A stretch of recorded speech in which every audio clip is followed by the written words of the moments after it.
About that settlement between Police Chief Johnny Jennings and the city of Charlotte. In a letter sent to Mayor Vi Lyles, North Carolina State Auditor Dave Bullock is demanding answers, specifically where that money came from. It's between $100,000 to $300,000 of public funds. This all stems from that settlement between text messages between former Councilmember Tariq Bakari and Chief Jennings. We've reached out to all parties involved and we're waiting for answers. Happening today, friends, family, and the community will say goodbye to McAdenville Mayor Jim Robinette. He passed away last week at the age of 80 after serving as McAdenville's mayor since 2016. Visitation ahead of Robinette's funeral begins this morning at 10, followed by a funeral service at noon and burial at 1. And our traffic map is really starting to pick up. I want to let you know about this new accident. I-85 inbound lanes are being impacted, so southbound lanes there's an ongoing accident at exit 41, that's Sugar Creek Road. Cars are moving very slowly, not even 10 miles an hour, so allow for a little extra drive time if you take this way. Chris? Meanwhile, the clouds have been moving fast, trying to get out of here and clear out the sky. Look at this, downtown Monroe, looking pretty. absolutely gorgeous. Today is going to be the warmest day of the week, high of 88 degrees. After that, we have either side of 80 degrees, 77 on Friday. Friday is my pick of the week because I think it's going to be the most comfortable, wall-to-wall sunshine. Can't beat it. Heading into the holiday weekend, it starts to steam up a little bit more. Our best chance for rain right now looks to be late on Memorial Day, heading into Tuesday. The timing of that could change, but all in all, a nice little dry stretch just in time for the weekend. Weekend is looking great. Thanks, Chris. A reminder that the news does not end here. We are live all day with breaking news, weather, and traffic on WCNC Plus. That's right. It's all starting in just a few minutes at 7 a.m. We'll see you there.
Thanks for joining us here live on WCNC Plus at 7. I'm Kaylin Hagwood in for Ben. And I'm Lisa Washington. We're going to take a live look at Uptown right now. You may have heard that thunder overnight. Perhaps you even saw the lightning. It was really impressive.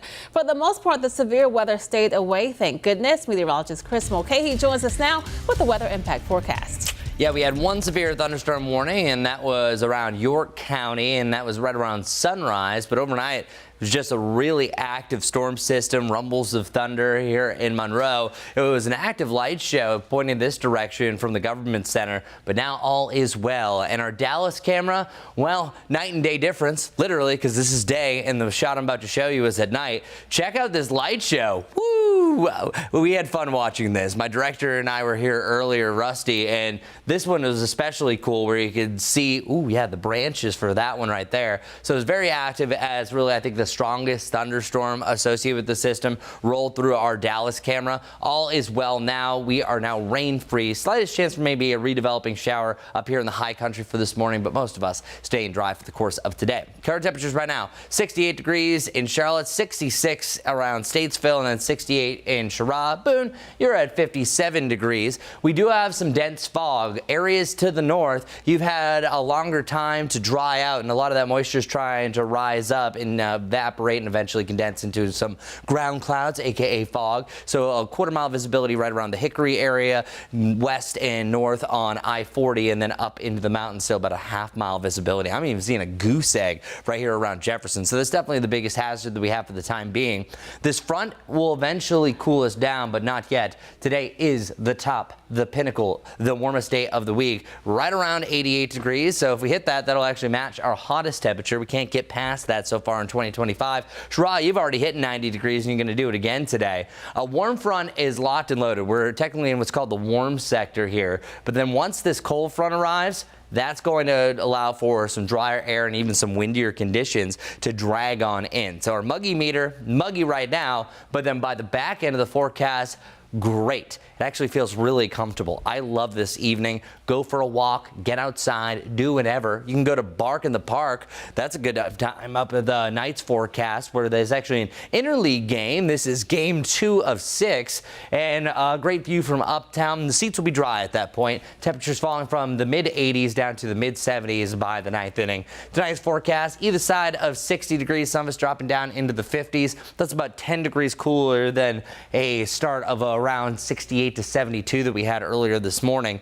And tomorrow's highs taking a hit slightly. We have the lower 80s, some of us in the upper 70s around the I-40 corridor. But the big deal about tomorrow, the winds. By the end of today, you're going to have gusts up to about 25. By tomorrow, we could have a wind advisory for the high country and gusts as high as 30 to 35 miles per hour throughout the afternoon. Those are winds out of the west and eventually will shift out of the northwest. They'll drag in some cooler air. So the upper 70s for Friday and upper 70s to around 80 degrees each day this Memorial Day weekend. Memorial Day is the only day that we have a scattered chance for rain. So that's much higher than just the isolated 20%. I think that's really on the back end of it. So I'm already telling people, do whatever you need to earlier in the day. Still could avoid a lot of these storms for maybe a late day grilling or whatever you're doing. But especially it's Monday night heading into Tuesday, best chance for widespread rain. But all in all, these temperatures mainly below normal for both our highs and our lows starting on Friday. So that's your weather report. Now let's hit the roads that are slowly drying out. Hopefully traffic's not too bad. Let's see. Majestic. All right, good Wednesday morning, everyone. If you're waking up, getting ready to head out the door this morning, whether you're heading off to work, maybe you're going to the gym, or just getting those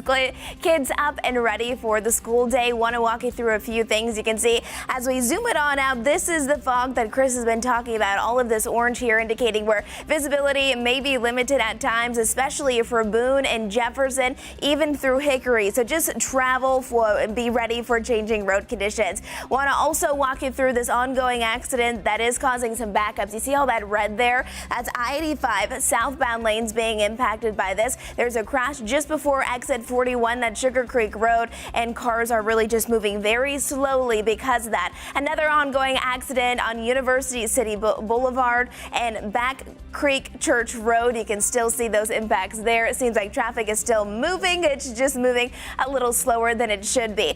The last accident that I want to let you know about is this. It's a crash on Bland Street and College Street, so near the Uptown area. Coming up in just a few minutes, I'll be back here detailing out our drive times for our Wednesday morning commute. Kaylin. All right, Majestic, 7:05 here live on this Wednesday, and we turn to some new developments over at Charlotte City Hall. The North Carolina State Auditor now looking into the alleged settlement between the City of Charlotte and Police Chief Johnny Jennings. WCNC Charlotte's Richard Devane joins us live this morning. Now, Richard, we are now learning that taxpayer money may be involved in this.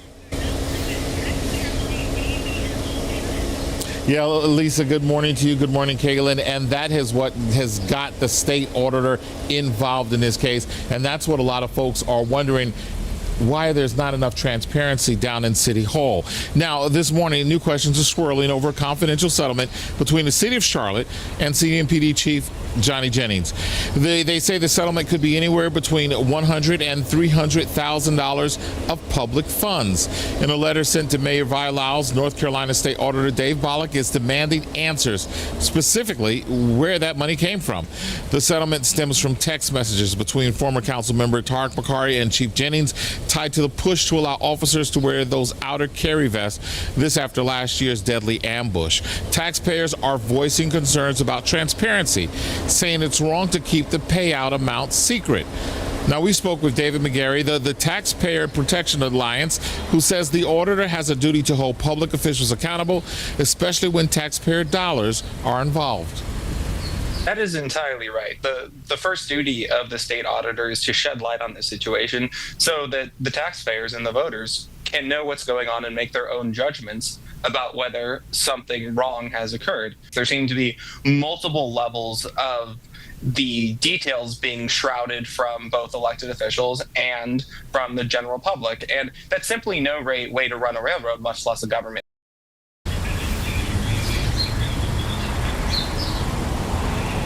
And we have reached out to all parties involved, and we're waiting for their responses. We're right here in Charlotte. Guys, we'll send it back to you. And Richard, you mentioned the auditor is now involved. Can you tell us a little bit more about exactly what he is looking for? Yeah, Kaylin. Basically, in a word, transparency, asking where those funds are coming from, how much are the payouts, and more of the details if tax dollars are in fact being used. Of course, when we get that information, we'll provide it to you as well. All right, Richard Devane, thank you so much. Thanks, Richard. 7:07 now. The investigation comes as a state representative is calling for Mayor Vilaus to resign. The Republican Party for North Carolina's 12th Congressional District says the city's refusal to detail that settlement is a, quote, deliberate lack of transparency and violates the public's trust in elected officials. They also say, quote, taxpayers have a right to know how their money is spent, especially when it involves high-ranking officials and unclear circumstances. Meantime, Charlotte has a new councilman this morning. The city held an informal swearing-in yesterday for Edwin Peacock. He will temporarily fill the seat left vacant by Tarek Bakari. WCNC Charlotte's Julie Kay got a chance to speak with Peacock about his top priorities. Edwin Peacock is no stranger to service.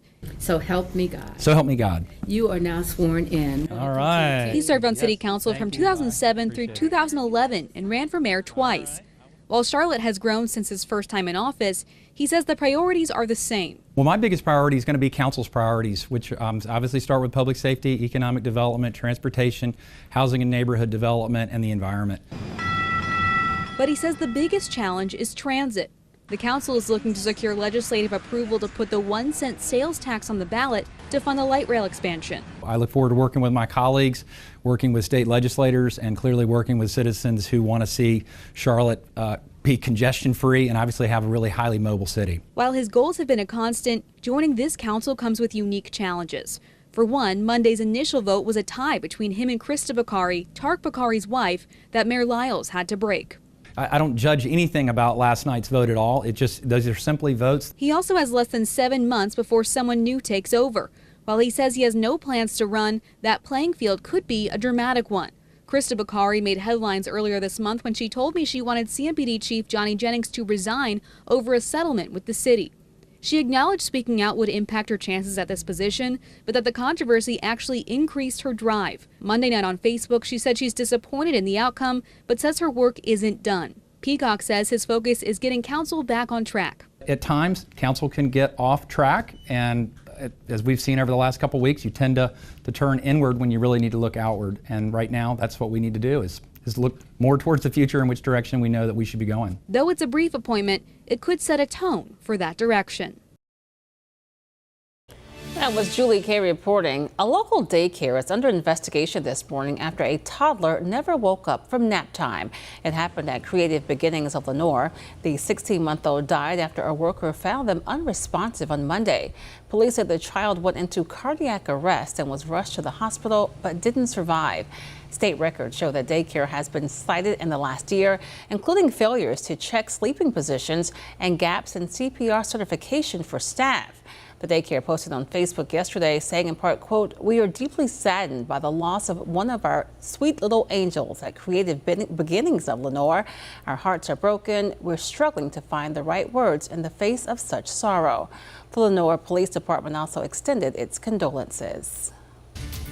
Well, if you're looking for a new career, today Union County Public Schools is going to host a career fair. From bus drivers and after-school staff to the custodial team, hiring managers will be on site to discuss those openings and job benefits and help with those applications. The fair kicks off this morning at 10 at the school's Professional Development Center on Brewer Drive. 7-Eleven now. He was a star of the hit sitcom Cheers, the show about a bar where everybody knows your name. This morning, we're remembering the name George Wendt. The actor died at the age of 76. NBC's Morgan Chesky has a look back at his legacy. Good afternoon, everybody. Oh, no! In a place where everybody knew his name, George Wendt made all our troubles feel the same. As the lovable Norm at the Boston bar Cheers, Wendt was never without a beer or a trademark one-liner. Hey, what's happening, Norm? It's a dog-eat-dog world, Sammy, and I'm wearing milk-bone underwear. Wendt nominated for an Emmy for 6 consecutive years over the show's 11-season run. It's one of the great perks of employment history. I get free beer wherever I go. Born in Chicago, the beloved everyman found his footing on stage at the famed Second City. But it wasn't until he landed Cheers in 1982, Wendt became a household name, appearing in everything from movies to Michael Jackson music videos and Saturday Night Live. The Bears. The Bears. A family spokesman confirming Wendt passed away peacefully at home. Cheers co-star Ted Danson sharing he's devastated and sending love to Wendt's wife and children. You know what I think the most important thing in life is? It's love. You want to know what I love? Beer, Norm? Yeah, have a quick one. Fans pouring one out for the one and only. Morgan Chesky, NBC News.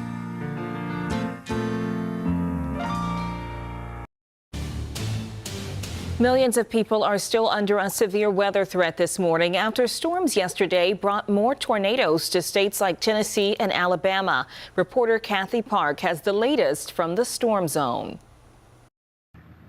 Mandatory evacuations in areas of hard-hit Kentucky, where new storms are already rolling in. Prepare to seek shelter. After more than 50 confirmed tornadoes and 28 storm-related deaths since Friday, 37 million people across the Midwest and South are now at risk from more severe weather, with the potential for large hail and devastating twisters. Governor, we saw how destructive the tornadoes were. What worries you the most about this next round? What worries me about this next round, especially here, is the amount of debris. Anticipated 60-mile-an-hour wind gusts, potentially turning debris piles into projectiles. In Illinois, everyone in the state's capital in Springfield urged to shelter in the basement. Tornado warning on the top floor of the Capitol. And in St. Louis, where 5 people died following Friday's tornado, frustration and calls for accountability. No sign. Nothing came through. The mayor saying new procedures are now in place after the warning sirens failed to alert the public. At the end of the day, the siren failure should have never happened, and it never will happen again.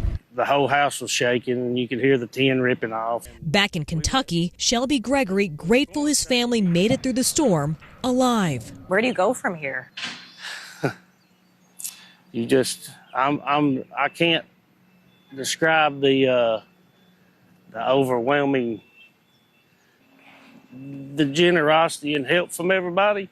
You can replace everything I lost. I mean, my family's alive. I'm here, so that's all that matters to me.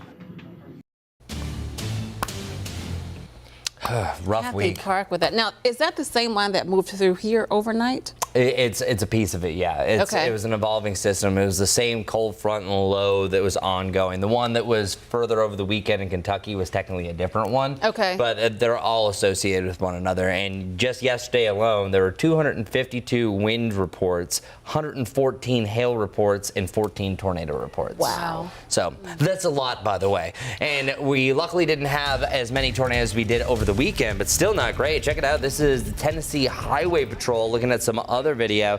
A tornado, by the way, is literally just wind that's rotating, and that's what you're seeing here. So sometimes it's not until you see the debris floating around until you actually can see it. So this tornado was in Jackson, Tennessee. This is an EF1 tornado. No injuries, luckily. EF1, by the way, is winds anywhere from about 86 to 110 miles per hour. Meanwhile, a tornado in Waterloo, Alabama. Lots of trees and power lines were down from this. Now, this is more of a classic wedge tornado, the ones that usually show a little bit more of a stronger intensity. But one thing I always have to tell people is that whenever we talk about the EF scale, that's a damage report. So you could have an EF5 in the middle of a field. If it doesn't cause any damage, you're not going to have the same effect. And one thing that usually happens for a supercell and a strong tornado, hail. So the hail core is usually a nice little precursor saying, hey, something is coming. But that one is beautiful in the sense of tornado formation, not beautiful if that is approaching your neighborhood.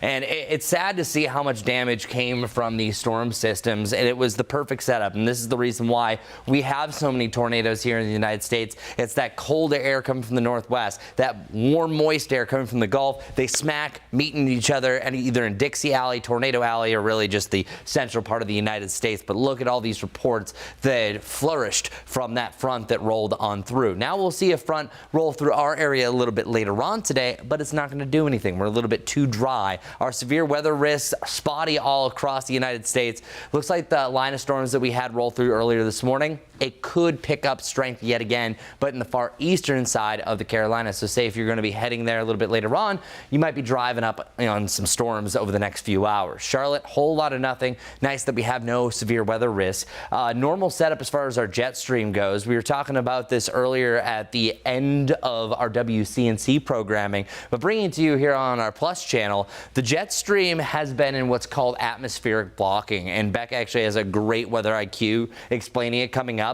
But whenever it's like this from west to east, that's just going to keep a conveyor belt of storms, come from west to east. But it's when it goes up and down, that allows for a little bit more fluctuation in temperature and a better chance for severe weather. That's going to return heading in the weekend, but we're going to be on the cooler side of that. It's back over here that's going to be another chance for strong storms to break out in the true tornado alley in the central part of the United States. This will bring us down to the 70s on your Friday. Check it out, 77 Friday, 79 on Saturday, but our lows are going to reach a chilly status on Saturday morning. Now, a month ago, saying a low of 54, no problemo, but where we've been either side of 70 degrees a lot of these mornings, especially in April and May, well, it's going to be cool, and especially up in the North Carolina mountains, you're dropping down into the 40s. Just want to let you know where the cool spot is. Over the next 24 hours, it's all about that cold front. When that cold front slides through, that's going to be picking up the winds, but it's also going to be dropping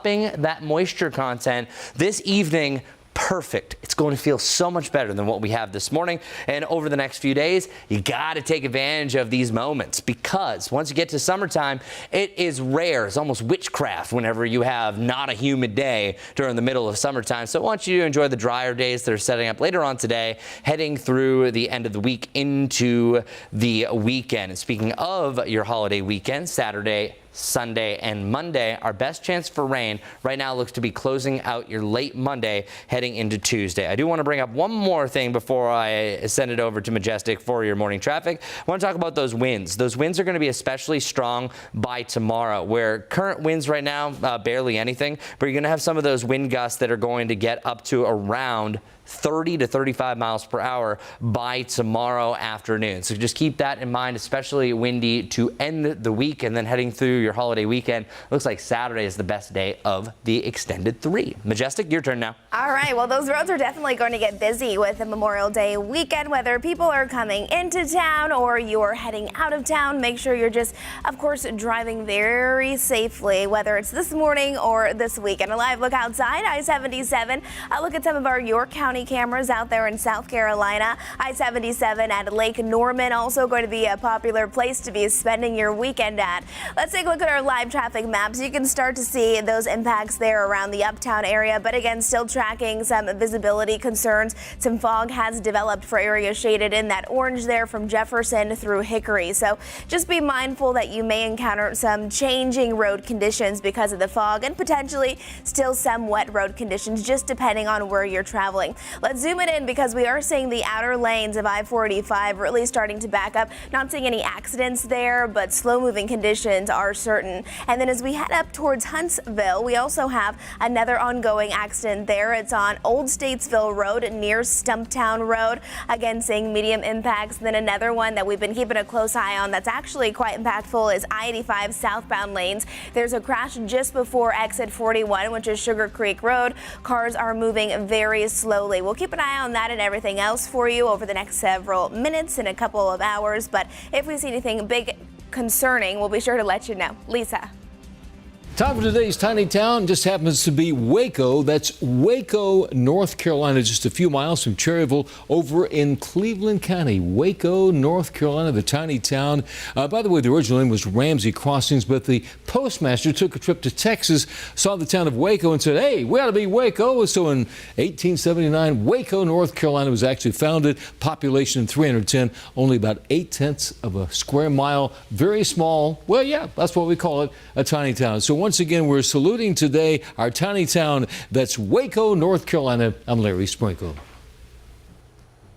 This morning, the NASCAR Hall of Fame boasts some new members. WCNC Charlotte's Danielle Stein has details on the huge honor for racing legends.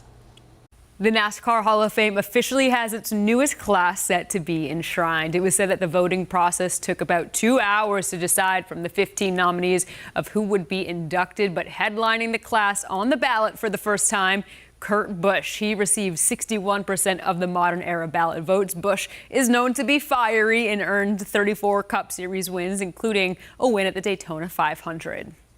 Joining Busch in the modern era ballot, Mr. September, Harry Gant from Taylorsville. He won 18 Premier Series races. Also, Ray Hendrick, one of the winningest drivers of all time, is part of the class set to be inducted through the Pioneer ballot. And the Hall of Fame also names a recipient of the Landmark Award, this year given to Humpy Wheeler for his outstanding contributions to NASCAR. The showman spent 33 years as the president and GM of Charlotte Motor Speedway and found new ways to innovate the sport while providing excitement for the fans.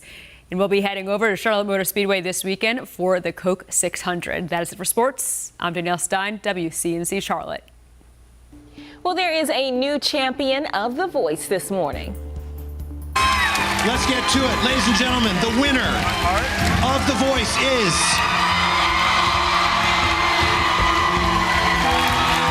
Adam David. Congratulations.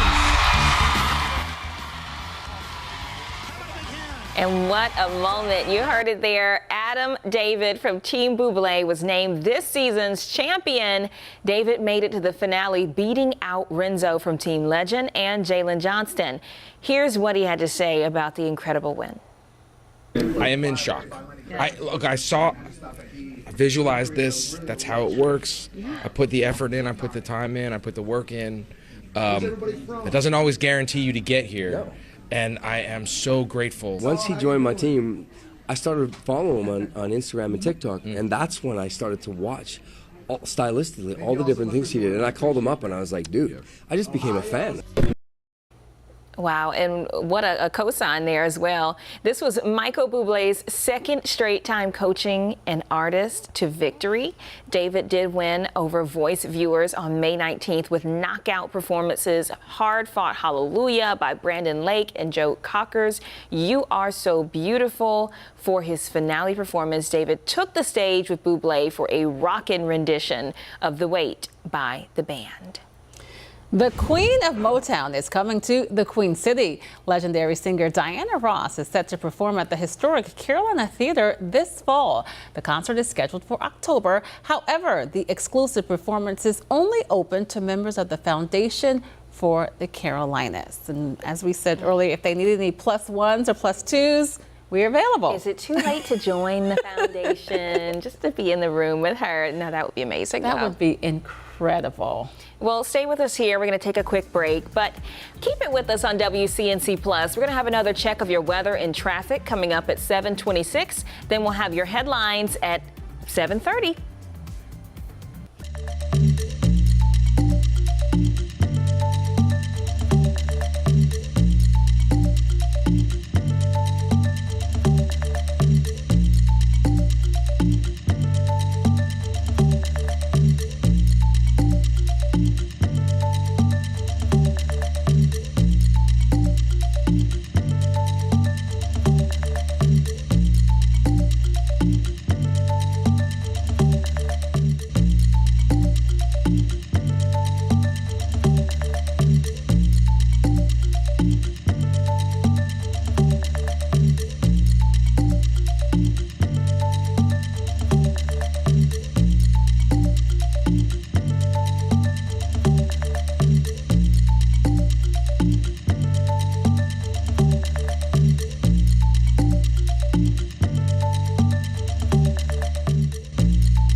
Good morning. The storms are gone and the heat is on. We're looking at temperatures in the mid to the upper 80s today. Today is the warmest day of the week. We'll start to feel better by the evening as we are drying out steadily. So today, still a humid day, but then pleasant to great conditions. And that moisture content doesn't really kick back up until next week. Our lows also on the way down as well, about 5 to 10 degrees cooler compared to this morning tomorrow. And then even leveling out in the lower to the mid 50s on Saturday morning. So feeling that chill. Winds also picking up as well. A fresh breeze anywhere from 19 to 24 today. And then near gale force wind could have them gust close to 40 miles per hour through your Thursday, depending where you are. Guy Roofing 7-day forecast shows the 70s take over by Friday. Back to around 80 on Sunday. Next best chance for rain looks to be late on Memorial Day into Tuesday. Good morning, New Majestic. What's going on? Good morning. Everything's looking all right. Pretty typical morning, though. You can see I-77 here. Your county cameras are starting to pick up. Our live traffic map actually has a lot going on. One thing you'll want to know, the outer lanes of I-485 starting to really slow down.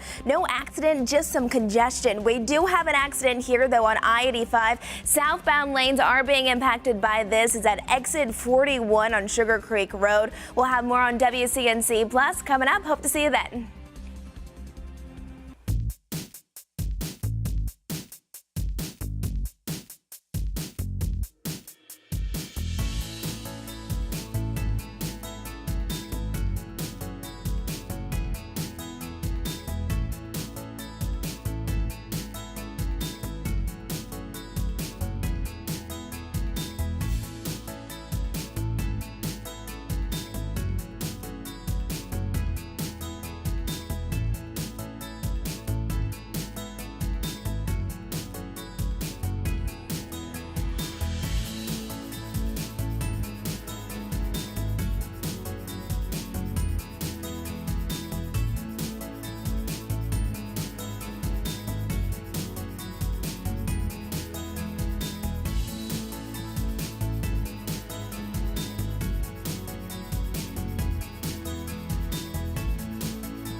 for joining us live on WCNC Plus at 7:30. I'm Lisa Washington. And I'm Caitlin Hagwood in for Ben. Happening today, friends, family, and the community will say goodbye to McAdenville Mayor Jim Robinette. WCNC Charlotte's Destiny Richards joining us live this morning with more. And Destiny, Robinette has a long history with the town before his death. That's right. Mayor Jim Robinette dedicated much of his life to the town of McAdenville. And today, the community that he loved and served is preparing to honor his memory one final time. Now, Mayor Jim Robinette just earlier this month passed away at the age of 80. He began serving McAdenville in 2016 when he was appointed mayor. Then he was elected in 2019 and re-elected in 2023. Before leading the town, Robinette spent nearly 2 decades on the planning board and town council. He was a U.S. Army veteran and a longtime resident. He helped spearhead major projects like the construction of a new town hall, the McAdenville Greenway Park, and improvements to local infrastructure. In a statement about Robinette's death, Mayor Pro Tem Reed Washam spoke of his impact, saying Mayor Robinette was dedicated to McAdenville and the well-being of its residents. Having lived in the town for over 45 years, he knew its history and traditions. More than that, he respected that history and tradition. He also went on to say that he's very well respected in this community, and that was evidenced by his appointment as mayor, his election and re-election over the years. And today there will be a visitation in just a couple of hours, actually at 10 a.m. That's before his funeral at noon, followed by his burial at 1 p.m. That's happening at Gaston Memorial Park. I'll send it back to you guys live here in McAdenville. And Destiny, we really know that he just had a lifetime of public service, such a huge impact on the community. You mentioned some of the projects that he led during his time in office. Can you tell us more about that? Yeah, so one of the biggest things was the new town hall. It used to be a historic building, and that was repurposed into what is now McAdenville's main town hall, where the town council meets. And then also the McAdenville Greenway Park, that's along the South Fork River. And he also helped complete the South Fork Sewer Project. This had a broader impact. It helped open the door for future utility partnerships with Gastonia just to the west. So definitely a lot of things that he was a part of, and he made a long-lasting impact here in McAdenville.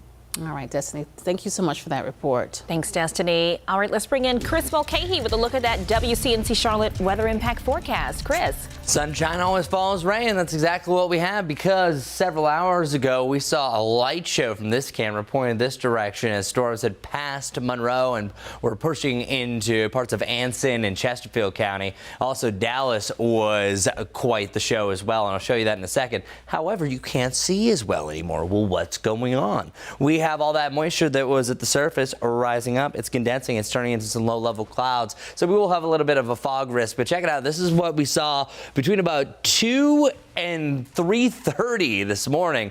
Woo! Yeah, no, it was active here on top of our Dallas camera, 1,450 feet up, before we literally had our heads in the clouds. And all that rain is now past and gone. Slight chance for maybe a shower or two up in the mountains over the next few hours. But here's our current temperature range: 68 in Charlotte, 67 Monroe, 68s for Sherrod and Lancaster, and still in the upper 50s around Boone. Our visibilities are getting real bad up in the mountains. A 0 around Hickory, so this is a dangerous drive. Serious issues, especially along Highway 321 up into the high country, and then 221 as well. Jefferson at a 0 as well. This is the worst because it's actually taking the longest for us to dry out there. Other areas really just started that fog-making process, which isn't as favorable at this point, especially the winds picking up. But since we don't have a cold front rolling through right away, we're actually looking at the warmest day of the week today, 88, before we start to get cooler day by day heading into the weekend, 74 in Boone. Enjoy it. Clouds for now, but then we'll see sunshine wall to wall throughout the afternoon. Here's a little bit of that rain that I'm talking about up in the high country as the front starts to slip in. Once it passes us, and that'll be the end of the afternoon, it starts to feel better. The winds also pick up. Could be a gusty end of the day, gust to about 25 miles per hour, so keep that in mind. Say if you wanted to eat outside, napkins could be blowing around a little bit, but it's going to be blowing by tomorrow. Tomorrow I'm talking about wind gusts up to 50 for the mountains, 35 plus around the Charlotte area. So Thursday, is the windiest day. Our muggy meter also settling into a nice range. By this evening, it is going to feel amazing. Seriously, get outside, enjoy the evening, do some grilling, whatever you want to do outside. It's muggy now, but it feels much better later on in the day, so maybe perfect for bringing the dog to the ballpark. Bark at the ballpark, that's going on here for the Knights. The Knights playing second game of 6 for interleague play, taking on a Texas team whose name is escaping right now. Oh yeah, the Round Rocks. Yeah, Round Rock Express. And then we have a dry atmosphere, as I mentioned, starting off in the mid-80s, ending in the mid-70s, feeling absolutely perfect. Overnight tonight, a little bit cooler, back down to either side of 60 degrees. Some of us waking up in the upper 50s. That sun's rising up around 6:15 tomorrow morning. Tomorrow will still be warm, lower 80s. As I mentioned, though, it will be a windy day. Winds sustained as much as 20 miles per hour, easily getting those gusts to about that 30 to 35 mile per hour range, and the wind should be the heaviest during the middle of the afternoon. And those winds eventually shift out of the northwest. That'll keep us in the 70s for your Friday, and then close to 80 in the upper 70s for this coming weekend. I think you have more clouds on Sunday and Monday as well, and you also have a developing storm chance by the back end of your Memorial Day. Coming up, I'm going to take a deeper dive into our end of the week and beginning of next week rain chances. I'm also going to have your Guy Roofing 70 forecast, so I'll see you soon. But first, we're going to hit the roads with Majestic Storm. All right, well, good morning to you, everyone. A live look outside. Let's start with this. Some of our York County cameras, I-77, pretty typical for this time of the day. We're seeing more congestion out there, but we're also seeing a very active live traffic map. Lots of accidents that you'll want to know about. We'll highlight a few of my watch spots. This right here, the outer lanes of I-45, starting to see a lot of red there, indicating just stop and go traffic. Don't have any actual accidents there, but you'll likely have a bit of a backup. Seems like this one was just cleared. That's good news for you. If you take I-85 southbound, we did have an earlier accident that was slowing everyone down, but starting to see some improvements. Another crash this morning on University City Lane Boulevard at Creek Church Road. Lots of yellow and orange indicating those backups there. Let's take you up to one more location. It's out towards Huntersville. There's a crash there at Old Statesville Road towards Stumptown Road. So we'll keep a close eye on that. Otherwise, just take it easy for your morning commute. All right, Majestic, thanks. In Union County this morning, a 16-year-old from Mecklenburg County is now facing attempted murder charges. It comes in connection to several shootings that happened back in March. 5 others were also charged, including 2 minors. Investigators say this is all linked to an ongoing dispute between gangs. In a statement, the Union County Sheriff's Office says the teen was already under supervision by Mecklenburg County's Department of Juvenile Justice, but the Sheriff's Office says the DJJ refused to help its deputies locate, contact, or apprehend the teen. For its part, Mecklenburg County says this is not an issue for the county and referred us to the North Carolina Department of Public Safety. All this comes as we continue to see an uptick in juvenile crime all across our area. WCNC Charlotte's Tradisha Woodard has more on what some officials are calling a broken system. I spoke with the local sheriff's office, who says it's exhausting to investigate and find those responsible who commit those serious crimes, only for juveniles to be back out on the streets in a matter of hours. More and more young people, they're getting involved in more serious crimes. Raising age is not working. But some law enforcement agencies say there's little they can do about it. We can't get the paperwork that we need to hold them accountable. We have to still go through the Department of Juvenile Justice if that juvenile is under the age of 16. James May is with the Union County Sheriff's Office. He says the process can take hours, and the Department of Juvenile Justice doesn't always sign off. And a lot of times we get told no. We get told that the crime's not severe enough, that this person doesn't have enough points. They're back at home with or without supervision before the ink is dry on our paperwork. May says the current limitations are doing more than just frustrating officers. They're also encouraging adults to use kids to do the dirty work. They've gotten smart. They realize that these juveniles will not be held accountable at the same level the adult offender would be. It's why some nonprofits like Boys to Men are working to keep kids busy ahead of summer break. They frustrated for some apparent reason. Idle time, idle minds. If they got the time to get in trouble, they will get in trouble. As Boys to Men prepares to ramp up programs, Men in Blue are preparing to ramp up community presence. May says until changes are made, the community will continue to pay the price. We've still got victims here locally that are having to deal with the effects of these crimes, and sadly, we can't tell them that there's somebody in custody as a result of their actions. Now, officials are asking for your help to help curb crime. That means making sure no firearms are left inside your vehicles and remembering to lock the doors to your car and home. Reporting for WCNC Charlotte, I'm Tradisha Woodard. 7:40 now, taking a live look over the U.S. Capitol this morning, where the House Rules Committee pulled an all-nighter for President Trump's One Big Beautiful Bill. It comes after the president met with Republican holdouts yesterday to get that bill passed. NBC's Alice Barr explains why he had harsh words for some members of his own party. The committee will come to order. The schedule may have looked like a typo, but just after 1 a.m., debate began in the House Rules Committee over the massive budget package on President Trump's agenda. Americans need this legislation to ensure our economic survival. Democrats slamming the timing. Then why are you trying to ram it through in the dead of night? Republicans say they need every hour to work through the details ahead of a self-imposed Friday deadline for full House passage that won't require any votes from Democrats, though Republicans have to overcome internal divisions. There are critical changes that we need to see. The bill increases spending on immigration and the military and extends the 2017 Trump tax cuts, while temporarily ending tax on tips and overtime, offset through cuts to food assistance, clean energy funding, and Medicaid, which President Trump told conservatives not to F around with, according to two lawmakers in a closed-door meeting Tuesday. I think we're going to get everything we want, and I think we're going to have a great victory. Democrats in the minority have little control but have been messaging hard about the real-world impacts. Millions of people will lose health care. Prices will go up for folks across the country.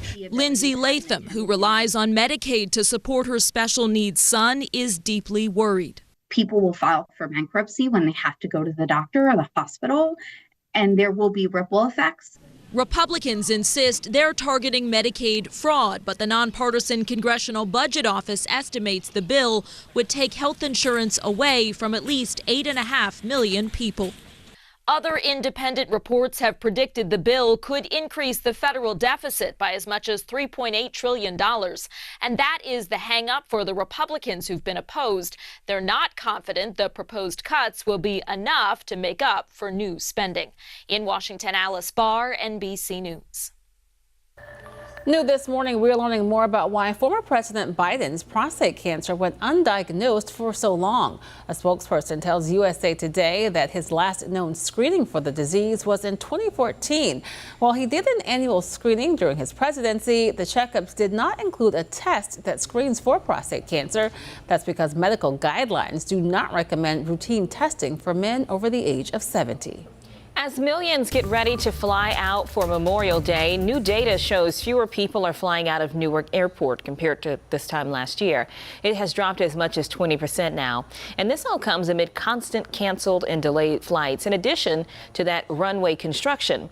Now, the airport is facing air traffic control issues. We've been telling you about this. The most recent incident actually happened just this past Monday when traffic control experienced another radio outage. Here we are south on departures due to equipment issues in the sector. Maybe a while. They lost the radar and frequencies again. All right. Should we plan on shutting down? Well, this all comes as the busy summer travel season kicks into high gear. The FAA now proposing a maximum of 28 arrivals per hour at the airport, which it normally handles 40. A major milestone this morning in the ongoing Helene recovery efforts. Norfolk Southern now says train service between Asheville and Tennessee is safe to resume. Over the last 8 months, workers replaced or rebuilt more than 13 miles of track between Asheville and Newport, Tennessee. However, tracks connecting Asheville to other parts of North Carolina are still a work in progress. Looking ahead, more than 45 million Americans are expected to travel over Memorial Day weekend. That's 1.4 million more than last year. And if you do plan to drive this year, we have some good news. Gas Buddy data shows gas prices are expected to average $3.08 this weekend. That's the lowest it's been since 2021. Here in the Carolinas, it's even lower. North Carolina is averaging $2.87 a gallon and South Carolina is $2.80. 7:44 now, time to connect the dots when we make the news make sense. New research shows powerful storms are hitting farther east, and that's raising new concerns about safety and preparedness. Tornado season is here, and where those twisters strike may be shifting. Let's connect the dots. The term tornado alley was first used in the 1950s to describe parts of Texas, Oklahoma, Kansas, and Nebraska. For decades, it was considered ground zero for America's strongest tornadoes.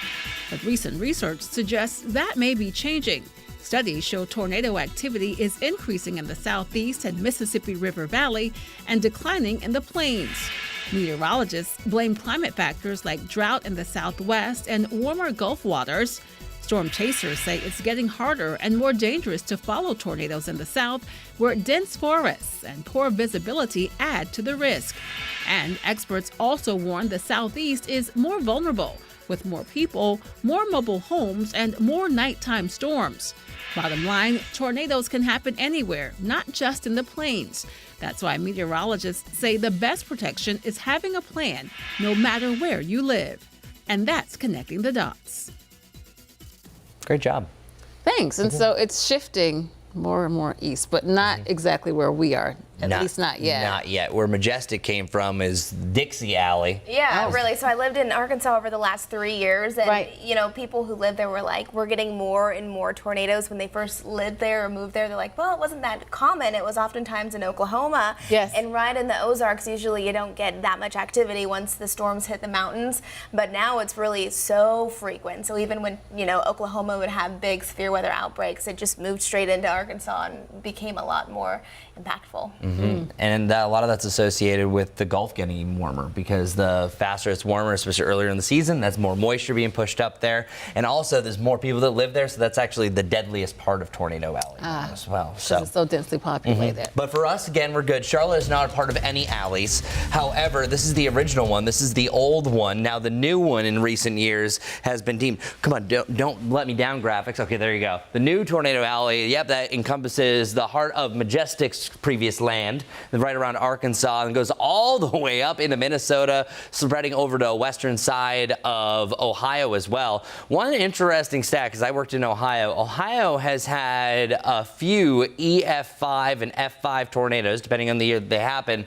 North Carolina, South Carolina has never had an EF5. I hope I didn't just jinx anything, but also another big fact is that nighttime tornadoes are 1 in 20 turn deadly compared to a 1 in 50 chance for the daytime tornadoes. That's also a big thing that happens in Dixie Alley, much better chance for overnight tornadoes compared to other areas. And I don't have a graphic that really correlates this, but the Carolinas in here, I'll just bring up this one as well, since we're streaming, I have a little extra time.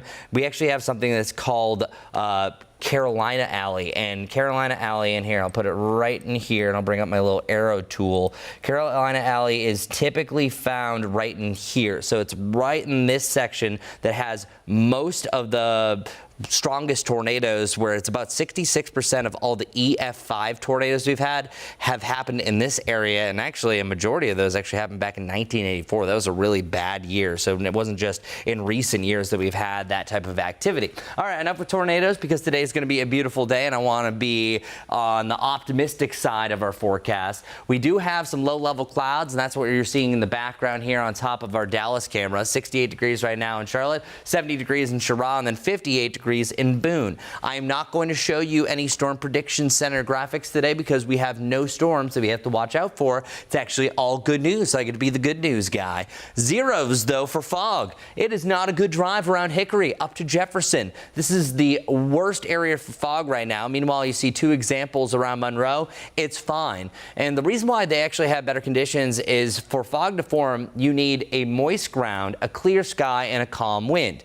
But you also need the necessary time for this to happen. Since the rain arrived just before sunrise and ended a little bit earlier up there, just with elevation, everything kind of builds a little bit better for a dense fog forecast up there. Meanwhile, you're sitting pretty around the Charlotte area. Just some low-level clouds you can again see there in the background. I have a high of 88 degrees. Today is actually going to be the warmest day of the next 7. Let's bring up our 10-10 forecast. We're kind of jumping around all over the place. 10-10-10 forecast is the next 10 days. Notice our high temperatures. There's one day that stands out from all the rest. Yes, today. Today's going to be not only the warmest day of the week, but the next week and a half or so, we're not getting back to this range. It's actually more of the upper 70s to around 80 degrees, which would be categorized as below normal. As far as our low temperatures are concerned, you have a dip down to the lower to the mid 50s on Saturday, some of us down in the 40s, and then it's really more of the upper 50s to the lower 60s. And as far as our rain chances are concerned, you have a much better and a higher chance, I would say, the end of your Memorial Day heading into Tuesday as a widespread rain system starts to roll back in. But hey, we're perfectly dry now through Saturday, so good news there. Majestic, what's going on in the traffic world? Well, it's a nice start to the day, that's for sure. Not seeing many impacts as far as the weather and roads go, other than that fog that you just mentioned. Want to show you a live look outside I-77 near the Uptown area, but we do still have some ongoing accidents that you'll want to know about. I-77, our York County cameras aren't looking too bad either. Look at how many problems we have out there if you're getting ready to head out the outer lanes of I-45. This has been a watch spot, seeing a lot of red here, indicating not an accident, but just a few extra minutes added on to that morning time commute. Where we do actually have an accident is out towards Huntersville, Old Statesville Road near Stumptown Road. We're saying that stop and go traffic because of that ongoing incident. And another one here, University City Boulevard at Creek Church Road, seeing a little bit of that congestion. Off to the west now, watching this one carefully for you. It's on Davidson Street and Garden District. I know that area definitely gets packed this time of the morning, and we're seeing those impacts on our map here. And I-60, there's a crash there at Golf Club Lane. A special college graduation a decade in the making. Reporter Adam Harding introduces us to a man who lives with cerebral palsy but refuses to let it define his journey. There were plenty of cheers for the hundreds of William Patterson graduates receiving their diplomas Tuesday inside Newark's Prudential Center. There it is. All right, Andrew. Way to go, buddy. Way to go. Congratulations, my man. But perhaps none were as loud or as long as the Herbst families. And there's good reason for it. What makes me the most proud and happy, really, is that seeing him fulfill his dream. Andrew! That's Dad Jim beaming with pride as his son Andrew walked across the stage. An accomplishment 13 years in the making. He has persevered, and he is the hardest working young man that, I've ever really seen. So all of that combined has just made this day so special for us. We first met the 31-year-old minutes earlier as he sat by his classmates waiting for his name to be called. It feels amazing. I've spent a long time coming with it, but it's a lot of hard work paid off, and I'm very proud and excited for this day. And he should be. Born 15 weeks early, he spent his first 100 days in the NICU. He's had 3 brain surgeries, the first when he weighed just 2 pounds. Today, he lives with cerebral palsy, but he's refused to let it define his journey. I overcame a lot to get to this day, and I have an amazing family, the best parents a guy could have, and they were there for me every step of the way. After graduating high school at 18, Andrew went to community college for 5 years to get an associate's degree before deciding to pursue his undergrad in communications and journalism.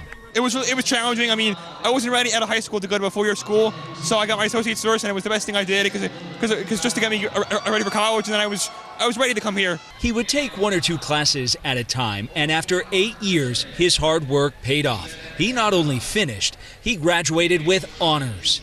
He never said, oh, maybe I'm not going to do this. He had his goal, but he worked at his own pace, and really, truly inspiring story for anybody who may have a disability to overcome, that there is no time limit to achieving that goal. Now, with his degree in hand, he hopes to be the next great storyteller, with a story of his own we could all learn from. Everybody goes through challenges in life, so it's just a matter of just pushing through and just whatever life throws at you, just keep fighting. Adam Harding with that report. A new U.S. News & World Report is ranking the best U.S. cities to live in. This year, 2 North Carolina cities cracked the top 10. Cary and Apex secured the number 5 and 7 spots on a list of 250 cities. As for the best city to live in, that honor goes to Johns Creek, Georgia. That's not far from Atlanta. When the report broke down the list by states, North Carolina ranked 13th overall.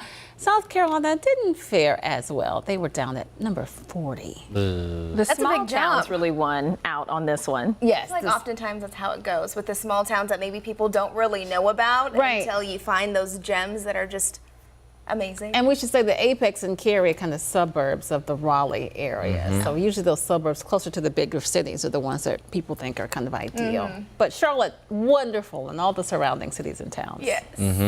Number one in my book, just saying. Well, we're going to take a quick break here, but keep it on WCNC Plus as we take a look at our beautiful city there. Coming up at 7:56, we're going to have another check of weather and traffic, and we'll have more headlines back at 8.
Well, good morning, everybody. Today is going to be a sensational day. Our rainfall chances are taking a break after some morning storms. High of 88. Guess what? That's the warmest day over the next week and a half. So the next 10 days, we will not meet this mark. Also 88.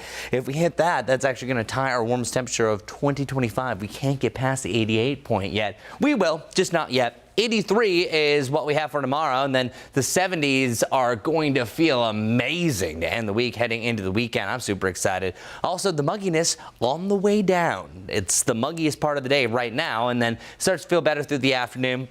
Still 88 will feel sticky, but by the evening, picture perfect. Absolutely amazing. And then by the weekend, as I mentioned, a little bit cooler in the 70s, more of the 50s for our lows. Back to 80 on Sunday. Our rain chances really start to ramp up at the end of your Memorial Day into Tuesday. Majestic? All right. Good Wednesday morning, everyone. If you are getting ready to head out the door, let's take a look at some of those drive times. If you are coming in to Charlotte from Waxhaw, it's going to take you 73 minutes, so plan accordingly. Live look outside I-77 here. Some of those roads may still be a little wet at times, but other than that, not seeing any big problems there. Want to talk about this. We've been seeing some fog here for areas northwest of Charlotte from Hickory to Jefferson, so just take it easy. We're going to be talking about all these accidents this morning on WCNC Plus. Hope you'll join us. See you soon.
Live here on a Wednesday. Thank you so much for joining us for WCNC Plus at 8. I'm Kaylin Hagwood in for Ben. And I'm Lisa Washington.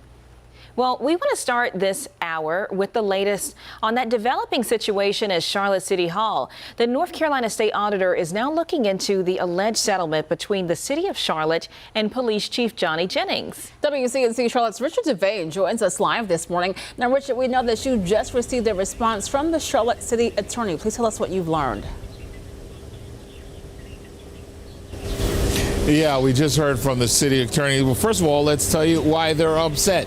The state auditor actually has said that he's concerned about the city's settlement with Police Chief Johnny Jennings, and we just received the information from the state attorney who says that we've received that letter. We're going to work with the state auditor while we adhere to all applicable laws. Now, all of this is stemming from that situation where there are new questions that have swirled over that confidential settlement between the city of Charlotte and CMPD Chief Johnny Jennings, worth anywhere between $100,000 and $300,000 of public funds. Now, in that letter sent to Mayor Vi Lyles, North Carolina State Auditor Dave Bullock is demanding answers, specifically where that money came from. The settlement stems from text messages between former council member Tarek Bakari and Chief Jennings that are all tied to his desire, Bakari's desire to push officers to allow officers, I should say, to wear those outer carry vests. This after last year's deadly ambush where 4 law enforcement officers lost their life. Taxpayers are voicing concerns about transparency, saying it's wrong to keep the payout amount secret.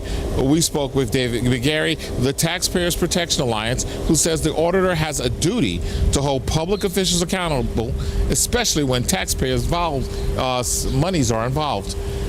That is entirely right. The first duty of the state auditor is to shed light on this situation so that the taxpayers and the voters can know what's going on and make their own judgments about whether something wrong has occurred. There seem to be multiple levels of the details being shrouded from both elected officials and from the general public. And that's simply no way to run a railroad, much less a government. Yeah, and again, we reached out to a number of folks at the city. We did receive this from the city interim attorney, Anthony Fox. Let me read it verbatim. We have received the letter and will work with the state auditor while adhering to all applicable laws. As previously stated, we intend to release all relevant public records allowed by law. Of course, a lot of folks want all that information released. We'll let you know when the city does release it. We're right here in Charlotte, guys. We'll send it back to you. And Richard, as we talk about the auditor now involved, what exactly is he looking for in all this? Yeah, Kaylin, good question. Basically, he's looking for, in a word, transparency, wanting to know if public funds were used, how much of taxpayer money was used, and, of course, giving the details of all of the information when it pertains to public funding. All right, Richard Devane live this morning for us on WCNC Plus. Richard, thank you for that report. Now, this investigation comes as state representatives call for Mayor Vi Lyles to resign. The Republican Party for North Carolina's 12th Congressional District says the city's refusal to detail the settlement is a, quote, deliberate lack of transparency and violates the public's trust in elected officials. They also say, quote, taxpayers have a right to know how money is spent, especially when it involves high-ranking officials and unclear circumstances. Well, good morning, everybody. Let's talk about the fog. That's the worst part that we have about this morning. Now that the storms have cleared, we have a lot of low-level clouds from place to place, but things are starting to improve slightly. Now, it's only a quarter-mile visibility. That's still not great around Hickory, but it was a 0.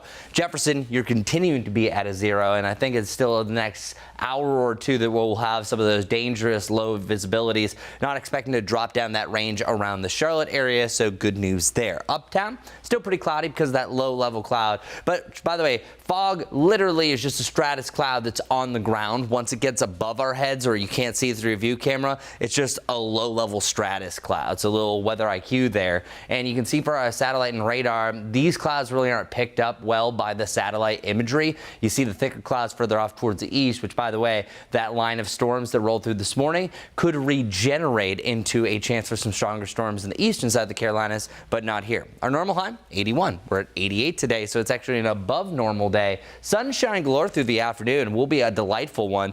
Winds gusting up to about 25 miles per hour by the end of the day as a front gets a little bit close to us.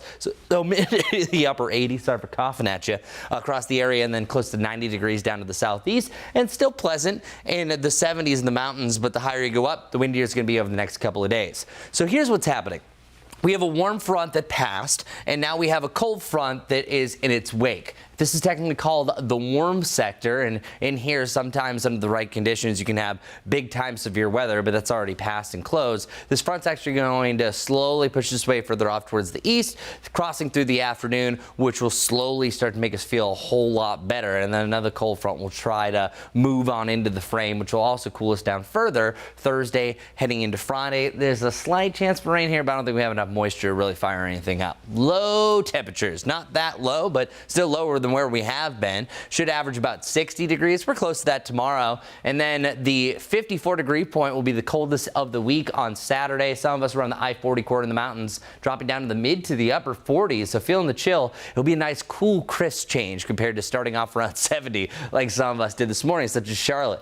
Our winds, the most noticeable change by the end of the day, gusts to 20 to 25. But this big benchmark here, that 40 to 50 mile per hour range, doesn't happen until tomorrow afternoon for the mountains, and I think 30 to 35 through the course of your Thursday. Check it out. That front is really picking up the winds. This is tomorrow morning, gusts to about 15 to 20, and I think our peak gusts are really by the end of the afternoon heading into the evening. Look at those 36s across the Charlotte area, seeing that big time 50 in Boone, even higher up, about 60 plus, say on top of Grandfather Mountain, and those wind gusts will come down a little bit for your Friday. Moving ahead to our next best rain chances, very low chance on Sunday. Maybe late Sunday you have a passing shower, but rain starts to become scattered for your Memorial Day, and it becomes likely overnight heading into Tuesday. That's not a great change for your Memorial Day forecast. As of right now, I'm saying if you have any plans, maybe you want to move them to earlier in the day. A lot can still change in this forecast, but what I was just showing you doesn't really show any rain over the next 24 to 36 hours. Slight chance for rain on Thursday evening, as I mentioned. I don't think this is really going to come to fruition. Maybe just some rain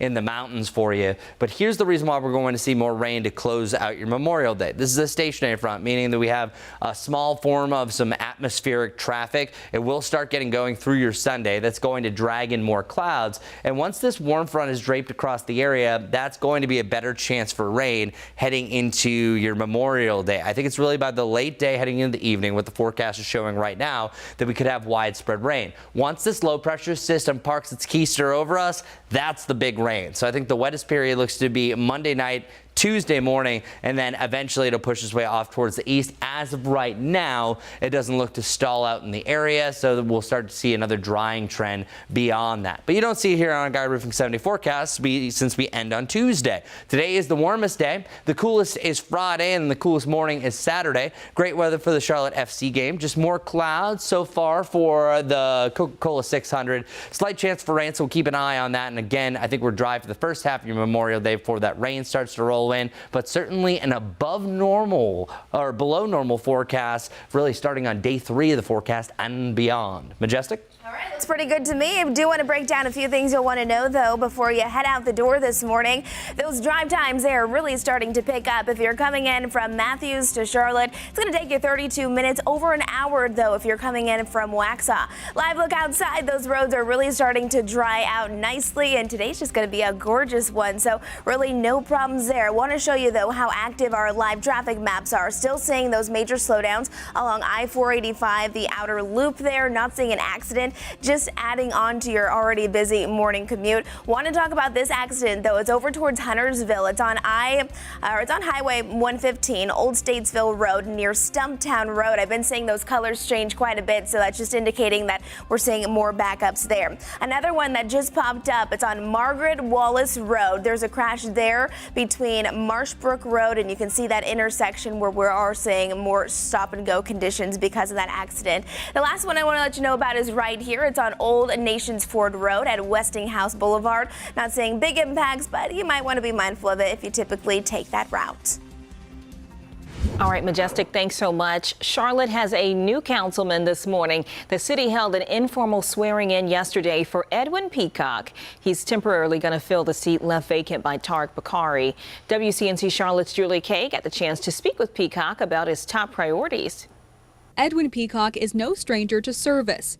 So help me God. So help me God. You are now sworn in. All right. He served on city council from 2007 through 2011 and ran for mayor twice.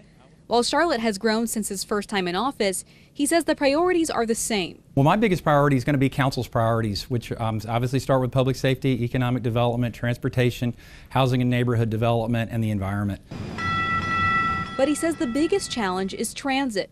The council is looking to secure legislative approval to put the 1-cent sales tax on the ballot to fund the light rail expansion. I look forward to working with my colleagues, working with state legislators, and clearly working with citizens who want to see Charlotte be congestion-free and obviously have a really highly mobile city. While his goals have been a constant, joining this council comes with unique challenges. For one, Monday's initial vote was a tie between him and Krista Bakari, Tarek Bakari's wife, that Mayor Lyles had to break. I don't judge anything about last night's vote at all. Those are simply votes. He also has less than 7 months before someone new takes over. While he says he has no plans to run, that playing field could be a dramatic one. Krista Bakari made headlines earlier this month when she told me she wanted CMPD Chief Johnny Jennings to resign over a settlement with the city. She acknowledged speaking out would impact her chances at this position, but that the controversy actually increased her drive. Monday night on Facebook, she said she's disappointed in the outcome, but says her work isn't done. Peacock says his focus is getting council back on track. At times, council can get off track, and as we've seen over the last couple of weeks, you tend to turn inward when you really need to look outward. And right now, that's what we need to do is look more towards the future in which direction we know that we should be going. Though it's a brief appointment, it could set a tone for that direction. Julie Kay with that report. A local daycare is under investigation this morning after a toddler never woke up from a nap. It happened at Creative Beginnings of Lenore. The 16-month-old died after a worker found the baby unresponsive on Monday. Police say the child went into cardiac arrest and was rushed to the hospital but didn't survive. State records show the daycare has been cited in the last year, including failures to check sleeping positions and gaps in CPR certification for staff. The daycare posted on Facebook yesterday saying in part, quote, "We are deeply saddened by the loss of one of our sweet little angels at Creative Beginnings of Lenore. Our hearts are broken and we're struggling to find the right words in the face of such sorrow." The Lenore Police Department also extended its condolences. Well, if you're looking to find a new job, this may be the opportunity for you. Today, Union County Public Schools is going to host a career fair. From bus drivers and after-school staff to the custodial team, hiring managers are going to be on site to discuss those openings, benefits, and help with applications. That fair kicks off this morning at 10 at the school's Professional Development Center on Brewer Drive. For some, the first few months of motherhood can be magical. For others, they can struggle with postpartum depression. Now researchers are testing a medication that could help by adding some type of magic mushrooms. Here's Rachel Krause. Yeah, I haven't seen score changes like this ever, and that's exciting. Dr. Camille Hoffman is feeling hopeful about a potential new treatment for postpartum depression. It's something 1 in 8 women will deal with in the year after giving birth. So there's hardly any patient that I see in a day that doesn't have some kind of risk factor for it. It's super common. Dr. Hoffman, a maternal fetal medicine physician at CU Anschutz, just wrapped up phase 2 of a study on whether a new medication could combat postpartum depression. It's called RE104, a pharmaceutical version of psilocybin, more commonly known as magic mushrooms. These types of interventions can help the brain kind of create new neural pathways that are more positive and can be transformative in that way. It definitely isn't a scenario where we're like, okay, here's your dose, now go off about your day. I mean, the enrollment criteria were very strict. In the study, new moms with postpartum depression were injected with a journey-level dose of the drug. donning eye masks and headphones with music while their health was monitored closely. It didn't all look pleasant. It looked like a journey where people were seeing and confronting things that were anxiety provoking or raised fear in them. But then you'd kind of see that ebb and flow. And usually they would walk out of our center pretty calm. Hoffman says the drop in depression for moms was noticeable in the hours and weeks after that dose. I could hear a change in their voice, you know, their tone, and they would seem more lifted. It seemed kind of magical a lot of the time. Sometimes surprising in how quickly you would see the transformation. Hoffman says while there's still more to study, what she's seeing so far is giving her hope that a fast, effective treatment for postpartum depression could be possible. She says mushrooms could indeed be magic. I know, they do seem like the magic bullet. Rachel Krause with that report. I know a lot of mothers do struggle with postpartum depression. I'm glad that they're talking about it now and certainly looking at different ways to treat it. Absolutely important to explore all options here. Let's turn now to our severe weather coverage. We continue to discuss this as that weather sweeps across the Midwest and South. Millions of people still under a severe weather threat this morning after those storms just yesterday. And because you've been talking about those, I mean, this was just seemed to be going on for quite some time, but thankfully, it's moved away. Thank goodness. Yeah, and it was really active, really from anywhere from Minnesota down through Kentucky. We saw a lot in Tennessee and Mississippi. And let's go through some of the video that we saw from yesterday. Where you look right now, this is Jackson, Tennessee. There was an EF1 tornado. Luckily, no injuries associated with this. But a tornado literally is just spinning winds. And this is a good example of it. You're not always going to see the funnel cloud. In this case, you're actually seeing the debris that's circulating around it. By the way, an EF1 tornado is winds anywhere from about 86 to 110 miles per hour. So that's sometimes what a tornado can look like. Sometimes just the dust and debris, not something that you want to get caught into. Up next, we have Waterloo, Alabama, that we had a much bigger tornado. As you can see here, lots of trees and power lines came down for this. And anytime you're talking about snap power lines, this is easily an EF2 tornado that was associated with this one. This one's starting to turn into one of those classic wedge tornadoes. Don't know the confirmation what we saw here, but it was associated with the supercell. And a supercell is a rotating thunderstorm, which 100% of the time will produce some sort of hail. So oftentimes it's a large hail core that will precede that tornado. And Chris, I'm curious because obviously we have a very brave viewer here willing to take this video. But what should you do if you're, this close to the storm? This close to the storm, people from this part of the country are a little bit more accustomed to it. Really, you should be getting inside your safe place. We don't have basements here, so we can't go there, but it's the most interior part of your house. Now, that viewer compared to the other one where debris was swimming around, you notice how the video ended abruptly. They shouldn't have been out there. The one that's a little bit further away, not suggesting you do that, it's a little bit safer than the first video that we first saw. And we saw that second one, and that you said most of our tornadoes are rain wrapped, so you don't actually see that funnel spinning. So that's the difference. Just because you can't see that doesn't mean that it's not a tornado. And sometimes even EF5s can be rain wrapped and you can't really see them, but that's why it's usually out in parts of the central part of the United States, central U.S. We don't have that moisture that goes around it, so you can see these visible tornadoes. You usually only see tornadoes like this in the eastern side of the Carolinas. It's a little bit wide open and it's a better setup for that. But yeah, for us, it's really tough to see, and that's why we don't really have those breathtaking images that you usually have through the central part of the United States. But here's the main reason why. Let's go to my weather graphics. Why are we seeing so many tornadoes? Well, what's going on? Well, the reason why is climatology. This is actually the time of year that we receive the most tornadoes across the United States. Per month, it's April, May, and June that has the most, where actually June has more tornadoes than May. And May is also the time of year here in the Carolinas that we have the most hail reports, but it's also really a close tie between April and May for our peak tornadoes. But it's any time of year that a tornado can happen here in the Carolinas and certainly across the United States. How does this happen? What's the setup that causes this? Simply, It's cold, dry air meeting with warm, moist air. Oftentimes this type of setup, cold front, this is called a mid-latitude cyclone. When all these come together, sometimes called the triple point, that is the prime setup for a tornado outbreak. And our annual tornadoes per state, the most recent data that I actually got for the Carolinas, North Carolina averages about 31 confirmed tornadoes per year, about 26 for South Carolina. So still in the upper edge, but certainly nothing like what Texas receives, and main reason why is the size of their state.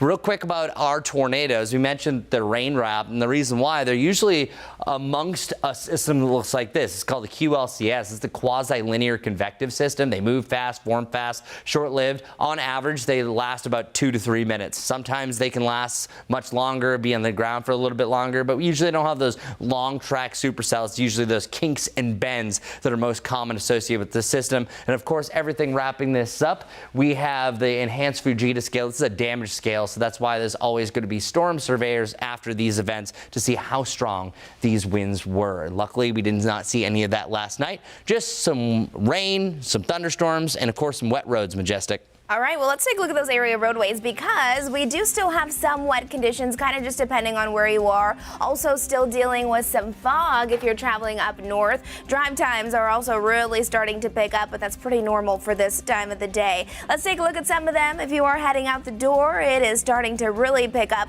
Lots of orange here from Gastonia to Charlotte, about 42 minutes to get you there.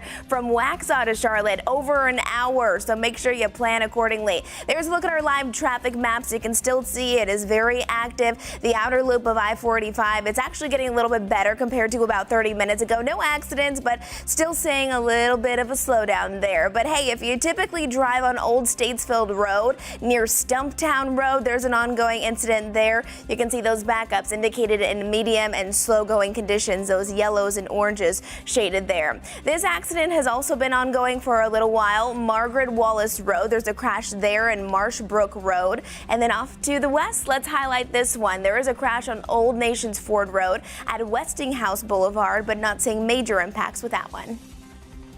All right, Majestic, as we talk about travel, let's talk about Memorial Day weekend. If you're going by car, speed should be on your radar for more reasons than one. That's right. Going a certain speed can help you get the most out of your gas mileage. So what is that speed? Reporter Megan Maleris verifies for us this morning.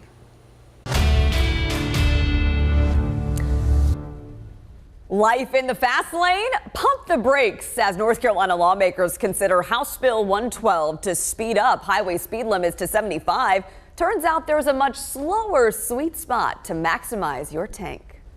Viewer Janice shared tips from the experts. It says, remember, every 5 miles above 55 miles per hour decreases fuel efficiency. Our sources to verify are Consumer Reports and Patrick DeHaan, Gas Buddy head petroleum analyst. The claim is generally true. Consumer Reports measured gas mileage at a steady 55 miles an hour, then 65 and 75, both in a standard car and compact SUV. It found reducing speed from 65 to 55 improved fuel economy by 6 miles per gallon in the car and 8 miles per gallon in the SUV. But that test is a few years old. For newer cars, we must look beyond the speedometer for the sweet spot. It depends on how many gears your transmission has. A lot of newer vehicles tend to have more efficient transmissions. And really, it's not necessarily so much about the speed, but keeping the revolutions, the tachometer down as low as possible. And be conscious of what the car is carrying. Consumer Reports found at highway speeds, more than 50% of engine power goes to overcoming aerodynamic drag. Adding weight to that, even from an empty roof rack, slows down fuel economy. Megan Maleris with that report. If you have something you would like verified, just email us at verify@wcnc.com. Well, on Thursday, Universal will officially open the doors of its newest theme park, Epic Universe, the first major theme park in Florida in 25 years, featuring 5 immersive themed lands, over 50 rides, shows, restaurants, and experiences for the whole family. NBC's Mark Barger has more from Epic Universe in Orlando. It's a big deal to see a dragon for the first time.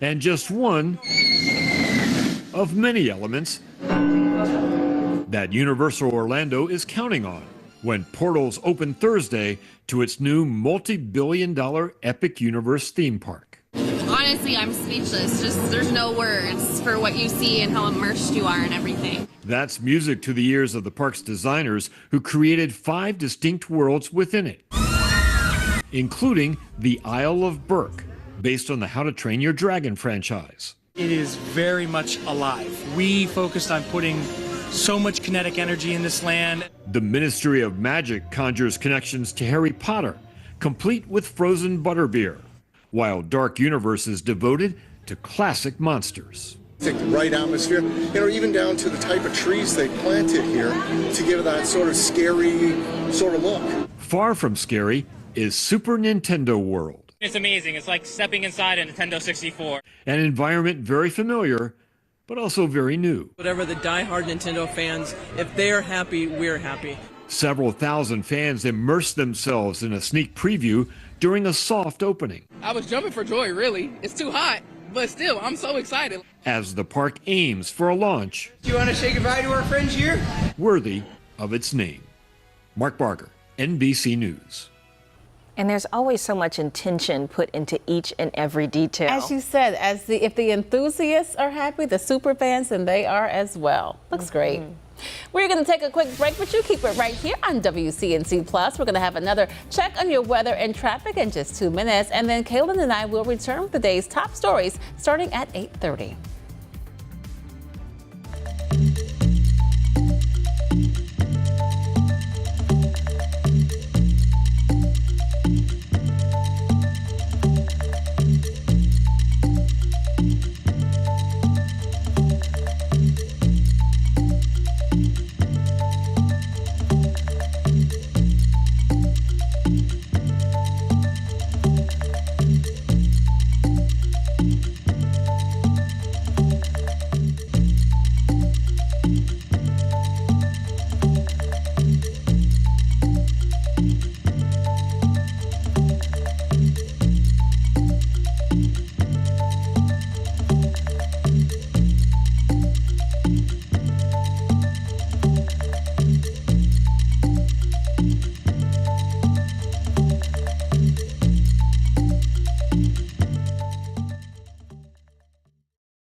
Well, good day, everybody. 68 degrees. That's our starting point. 70 in Monroe, 60 degrees. So finally part of the 60-degree club for you in the mountains. We've been dealing with a lot of dense fog, especially up here around Hickory, up in the mountains. Things are starting to improve, but we still have some of those low-level clouds that are preventing a sunny sky like what we're seeing here in Monroe. 88 degrees is the top, right around the Rock Hill through the Charlotte, Salisbury, Concord area. Challenging 90 degrees around Rockingham and around Cheraw. And the mugginess in the air is actually at its highest right now. So still a humid day, but by the end of the day, it's going to feel a lot better. Then we turn over to a great to a pleasant feel of the atmosphere before we juice things up heading into next week. This is the warmest day that we have over the next week and a half. Still in the lower 80s by tomorrow, but then after that, the 70s are taking over. Back to 80 degrees on Sunday. Next best chance for rain closes out your Memorial Day into Tuesday. Majestic? Well, it's a nice start to our Wednesday morning, but those area roads are really starting to get jam-packed. Starting with this, a live look outside I-77 there. You can see traffic is increasing. Nothing out of the ordinary, though, for us. You can see those drive times there. Just about an hour if you're coming in from Waxhaw to Charlotte. Lots of accidents that are currently ongoing. I want to take you here along I-77. Northbound lanes are being impacted by this. It's a crash at exit 7, which is Clanton Road, and then another one just south of that. I-77 northbound lanes are being impacted near exit 85.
You are streaming live on WCNC Plus at 8:30. I'm Lisa Washington. And I'm Kaylin Hagwood in for Ben. Happening today, friends, family, and the community will say goodbye to McAdenville Mayor Jim Robinette.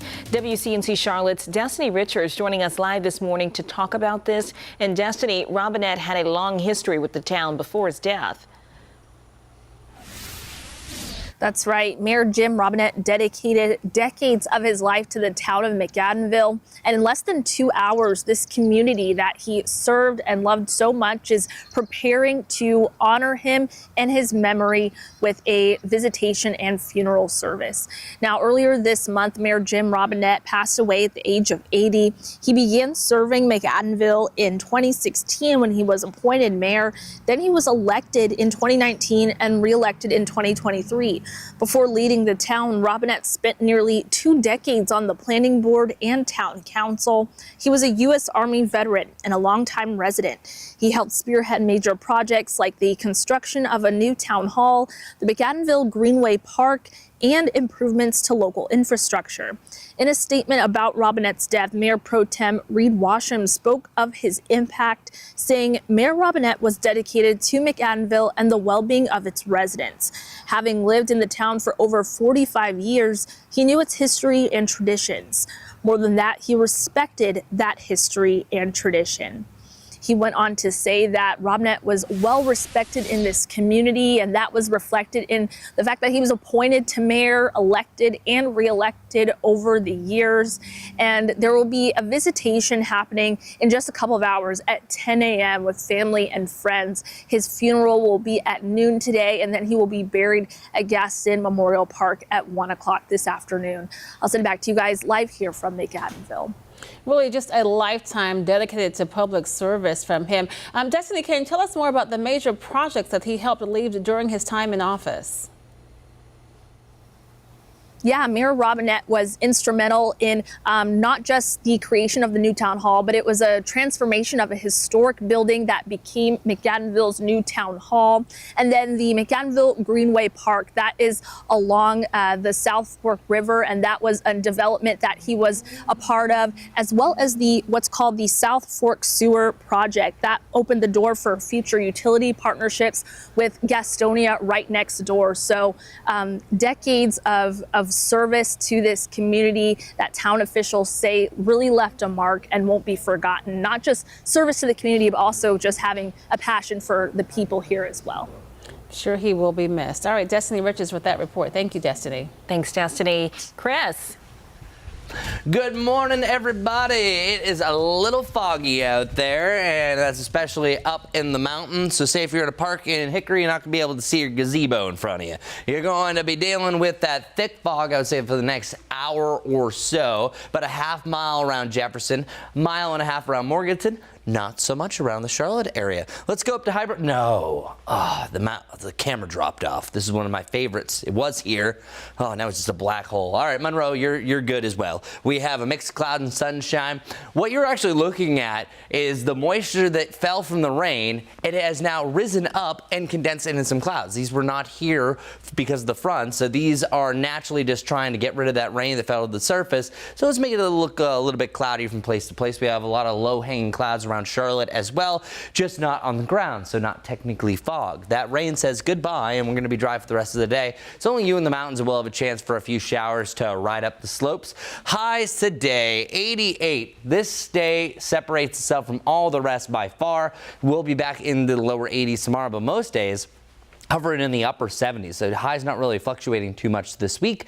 And then our winds also going to pick up a little bit by the end of the day. So a couple of things changed today. One, it starts to feel better by the evening. And two, starts to get breezy as this front finally positions itself across the area. That's going to remove the humid air for us for a little bit. And over the next 24 hours, the big change, as I mentioned, the winds. I think you have wind gusts to about 20 to 25 miles per hour to close out the day. Notice the time. That's around 4 o'clock. But then by tomorrow, those winds are going to be blasting. Likely I'm going to be talking about a wind advisory for the North Carolina mountains. That's usually when you're starting to have wind gusts over 50 miles per hour. That's exactly what we're going to see. And then gusts as high as 36 to, dare I say, 40 miles per hour. And that's to close out your Thursday. And then that's also coming from the northwest, dragging in some of that cooler air. Our next best rain chances, we got to wait a little bit. There's the slightest chance to see a shower Thursday evening as yet again another cold front rolls through, but likely we're too dry. But the end of your Monday, and this is just isn't any Monday, it's Memorial Day, that's where you have a pretty good chance for rain that's rolling back in and becomes likely through the overnight. So our future cast for the coming hours, whole lot of nothing, just some passing clouds. The next big rain chance, this one right here, this stationary front says I'm going to start moving. And then it starts moving towards the Carolinas. That happens late Sunday, heading into Monday. And since it's moving, it's actually a warm front, so that's going to try to warm us up a little bit. But this is 3 p.m. on your Memorial Day. So there's a chance that rain starts to creep in from the south. And once this low gets over us, I'm talking about widespread rain. So the most widespread rain, hours of rain possible. That's Monday night heading into Tuesday, so it could be a wet Tuesday morning commute. However, a lot can still change. It's still the back end of our Guy Roofing 7-day forecast, so we'll let you know as things develop, getting a little bit closer. For the near term, we're dealing with the warmest, hottest day. 88's the hottest actually we've been so far in 2025, so still can't get past that number.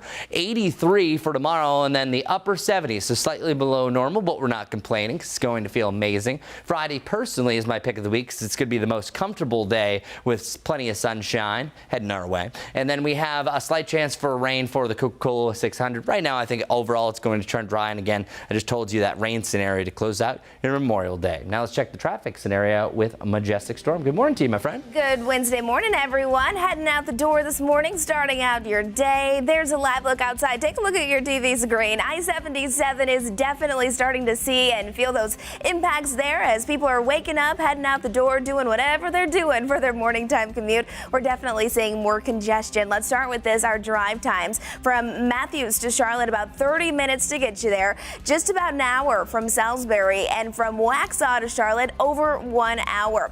All right, weather-wise, we do have really nice conditions for most of us, but again, we are seeing a little bit of that fog just off to the west. Looking at those ongoing accidents, though, you can see we have multiple, but we do want to highlight this one here. It's on I-77, impacting those northbound lanes. There is a crash right at exit 7, that's Clanton Road, so you can see stop and go traffic there. Just to the north of that, this is a new one that's popping up. It's on Highway 160 West Boulevard there and Golf Club Lane. We'll keep you up to date with anything new that does come up. Lisa. Majestic, thank you. The time now is 8:37. We're taking a live look on Capitol Hill this morning. In fact, we're in the House Rules Committee where they are discussing President Trump's One Big Beautiful Bill. They have been in session since last night. Let's listen in now for a few minutes. As we dismantle health care and we dismantle SNAP, we're not just depriving the poorest of the poor. We are dismantling health care, period. I mean, rural hospitals are going to close. Urban hospitals are going to close down their maternity wards. Graduate students, I had docs come and say, graduate students, people who graduate from medical school aren't going to be able to have residencies because there didn't be no hospitals. And even if you have the best health insurance, the premier, you're rich, when you have your heart attack, you're not going to make it when you got to drive 35 miles to get to the ER. So when you think that it's just only them lazy boys in the basement that are going to be hurt, you better think twice.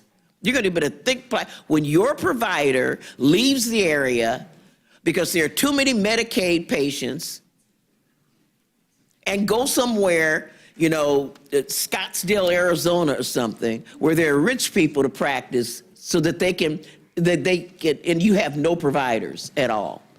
Well, I wanted to pursue that line with Mr. Pallone. In our community, we actually just lost the major healthcare system. It was bought out by a private equity entity and bankrupted. And we have been unable to find anyone to take it over because the Medicaid funding source is so unstable or not sustainable, or these cuts were threatened. So can you talk a little bit about what this is going to mean, these cuts to Medicaid for the entire community? Well, as you point out, or already been stated, when hospitals and all healthcare institutions depend on some kind of reimbursement, either private insurance, Medicare, Medicaid, whatever it is. And if you're a hospital or your nursing home or your community health center, whatever, is highly dependent on Medicaid, which many rural hospitals and institutions are, then they just don't get the reimbursement rate. And now these people are coming to the emergency room and they're going into the uncompensated care because they can't afford to pay the bill. And so what does the hospital do? Well, most states don't have the ability to make up for that. Some don't have much pay out much uncompensated care at all. And so they're, they either close because, now they can't make it, or they try to pass that on to private payers or other government, or other government payment programs.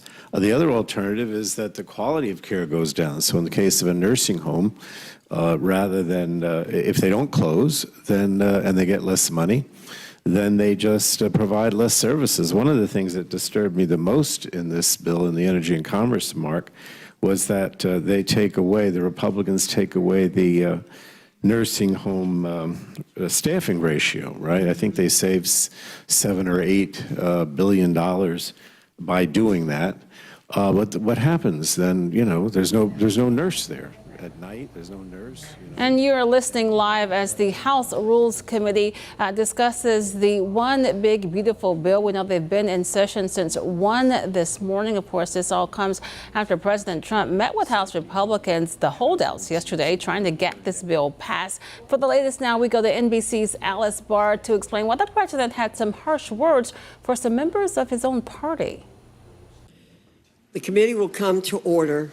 The schedule may have looked like a typo, but just after 1 a.m., debate began in the House Rules Committee over the massive budget package on President Trump's agenda. Americans need this legislation to ensure our economic survival. Democrats slamming the timing. Then why are you trying to ram it through in the dead of night? Republicans say they need every hour to work through the details ahead of a self-imposed Friday deadline for full House passage that won't require any votes from Democrats, though Republicans have to overcome internal divisions. There are critical changes that we need to see. The bill increases spending on immigration and the military and extends the 2017 Trump tax cuts while temporarily ending tax on tips and overtime, offset through cuts to food assistance, clean energy funding, and Medicaid, which President Trump told conservatives not to F around with, according to 2 lawmakers in a closed-door meeting Tuesday. I think we're going to get everything we want, and I think we're going to have a great victory. Democrats in the minority have little control but have been messaging hard about the real-world impacts. Millions of people will lose health care. Prices will go up for folks across the country. Lindsay Latham, who relies on Medicaid to support her special needs son, is deeply worried. People will file for bankruptcy when they have to go to the doctor or the hospital, and there will be ripple effects. Republicans insist they're targeting Medicaid fraud, but the nonpartisan Congressional Budget Office estimates the bill would take health insurance away from at least 8.5 million people. Other independent reports have predicted the bill could increase the federal deficit by as much as $3.8 trillion. And that is the hang-up for the Republicans who've been opposed. They're not confident the proposed cuts will be enough to make up for new spending. In Washington, Alice Barr, NBC News. And again, that discussion continues this morning. New this morning, we are learning more about why former President Biden's prostate cancer went undiagnosed for so long. A spokesperson tells USA Today that his last known screening for the disease was in 2014. While he did an annual screening during his presidency, the checkups did not include a test that screens for prostate cancer. That's because medical guidelines do not recommend routine testing for men over 70. As millions get ready to fly for Memorial Day weekend, new data shows fewer people are actually flying out of Newark Airport compared to this time last year. It has dropped by as much as 20%. And this comes amid constant canceled and delayed flights. In addition to that runway construction they have, the airport is also facing air traffic control issues. The most recent just this past Monday, when traffic control experienced another radio outage. We are south on departures due to equipment issues in the sector. Maybe a while. They lost the radar and frequencies again. All right. Should we plan on shutting down? This all comes as the busy summer travel season kicks into high gear. The FAA is now proposing a maximum of 28 arrivals per hour at the airport, which is significant. It normally handles 40. Speaking of travel, a major milestone this morning in the ongoing Helene recovery efforts. Norfolk Southern now says train service between Asheville and Tennessee is safe to resume. Over the last 8 months, workers replaced or rebuilt more than 13 miles of track between Asheville and Newport, Tennessee. However, the tracks connecting Asheville to other parts of North Carolina are still a work in progress. Looking ahead now, more than 45 million Americans are expected to travel for Memorial Day weekend. That is 1.4 million more than estimated last year. And if you plan to drive this year, we have some good news for you.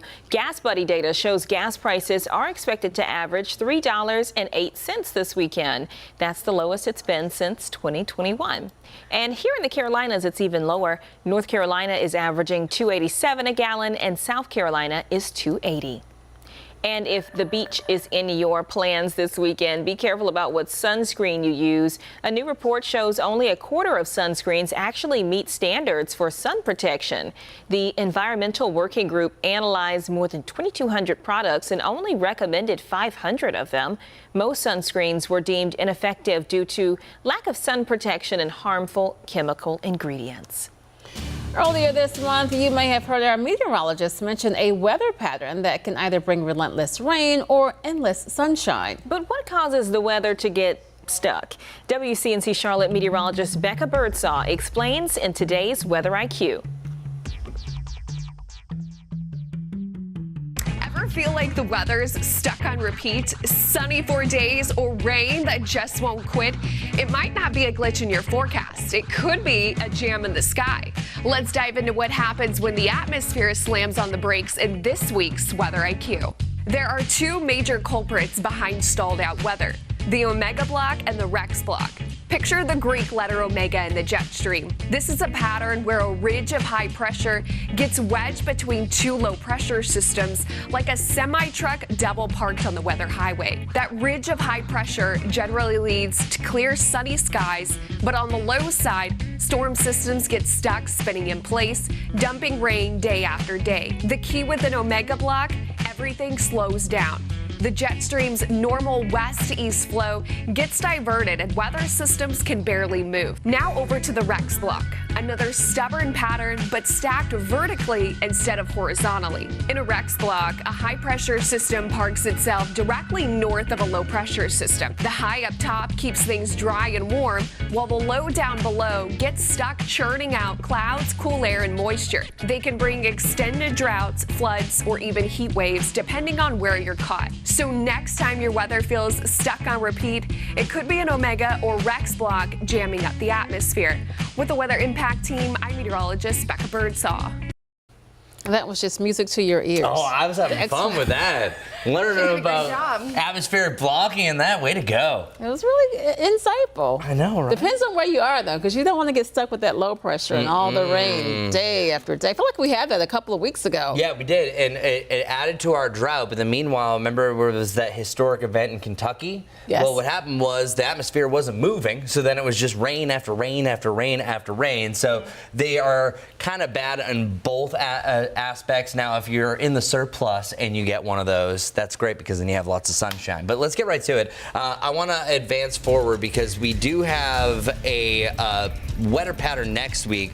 But the reason why some of these can be bad is when you have training storms. And physically what that can happen is if you have everything coming from one direction and you don't really have a front moving, physically within the storms, one storm forms a cool pool and then can interact with the heat and humidity and forms a new storm. And then that happens one after another, after another, after another. And then sometimes you can have that flash flooding threat. Luckily, we have nothing there. Our jet stream, no atmospheric blocking. They're either going to go west to east or they're going to go up and down, creating ridges and troughs. And it's usually at this stage, once you get the big lift, the big ridge, that you can sometimes have some ridge riders and some storms to flow there. But as long as you have a dip in one, that's usually going to lead to a little bit of a cooling pattern, often sometimes drier. That's exactly what we have to end this week and start the weekend. But also on the inverse, whenever you have a big dip, that drags in that cool Canadian air. And if you have a little lift of that moisture coming out of the Gulf, this is the perfect tornado setup. And that's what we've been seeing more and more. It's just been a little bit more east in the Mississippi in recent years. Our satellite and radar imagery showing a whole lot of nothing for the time being. We have rain down towards the south, clearing out for our area. Just some clouds that are lingering from that rise of the moisture from the rain that we just saw. So we'll be a little bit cloudier for this morning, but we're expecting this cloud cover to burn off heading into the afternoon, allowing for a lot more sunshine. So overall, a picture perfect day.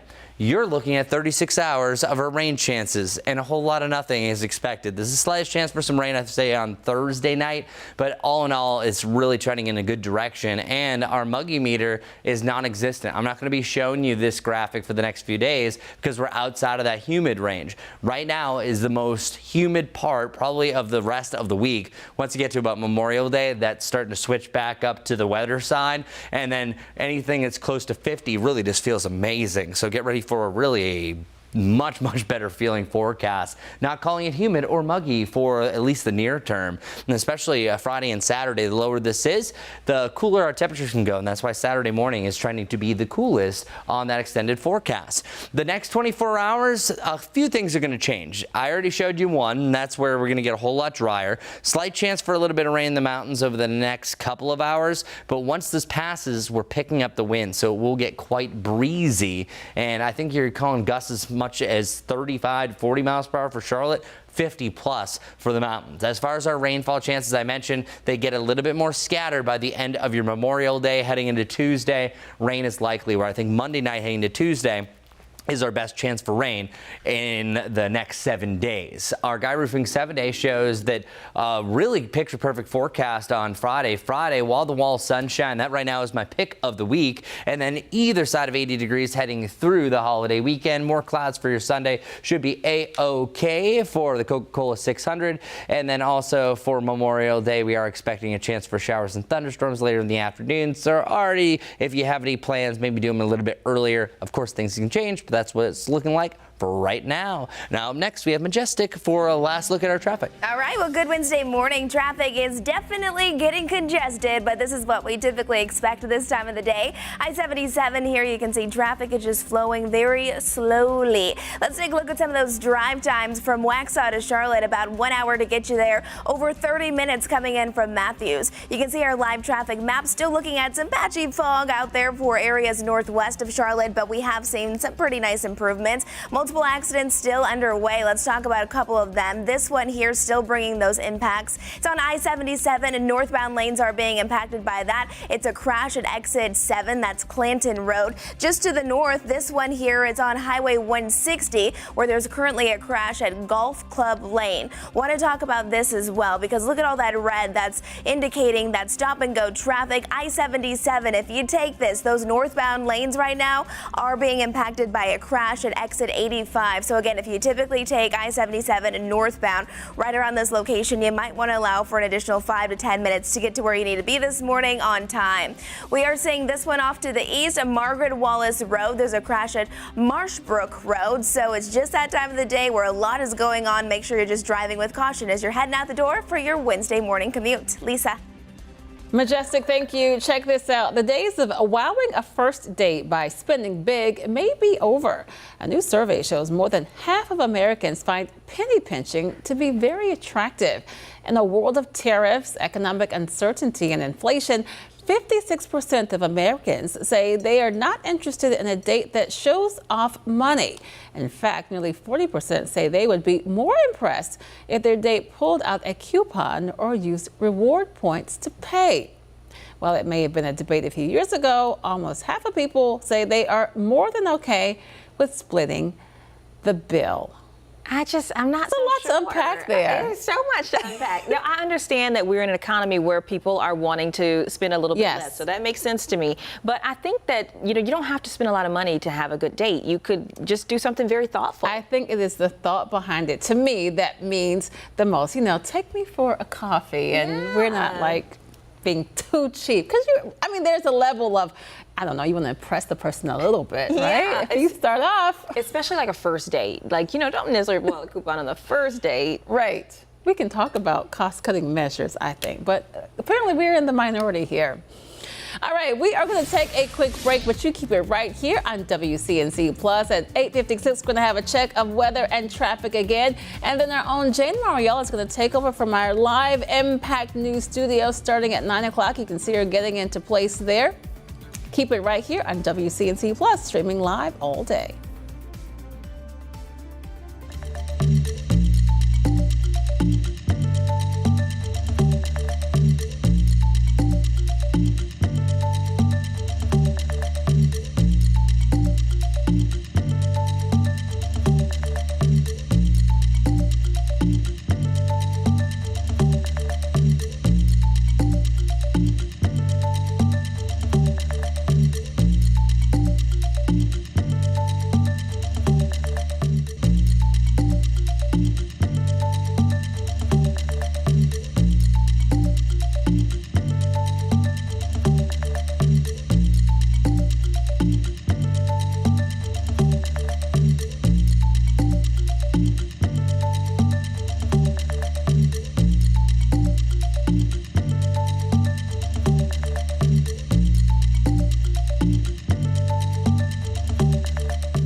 Well, good morning, everybody. Today, 88 degrees, 3 degrees warmer than yesterday. We're expecting a lot more sunshine compared to what we have right now. We're just mixing out some clouds. Enjoy the day today. We're starting off humid. It's muggy right now, but then later on, it's just a little bit sticky. And then after that, feeling amazing. I enjoy the wonderful evening ahead. Temperatures a little bit cooler than what we started off this morning, though. Back down to the lower 60s, and then we'll jump back up to the lower 80s for the last time for the rest of the week. And then we're balancing the upper 70s to around 80 degrees through the weekend. I think our best chance for rain going forward will be late Monday into Tuesday. Majestic? Good Wednesday morning, everyone. Traffic is picking up for our Wednesday morning commute. A live look outside I-77 here. You can see it is becoming quite congested, but this is what we would expect. Quick peek at some of those drive times. If you're coming into Charlotte area from Waxhaw, it'll take you just about an hour to get there. From Matthews, just over 30 minutes. Multiple accidents underway. This one here on I-77 that is impacting the northbound lanes at exit 7. That's Clanton Road. Take it easy out there.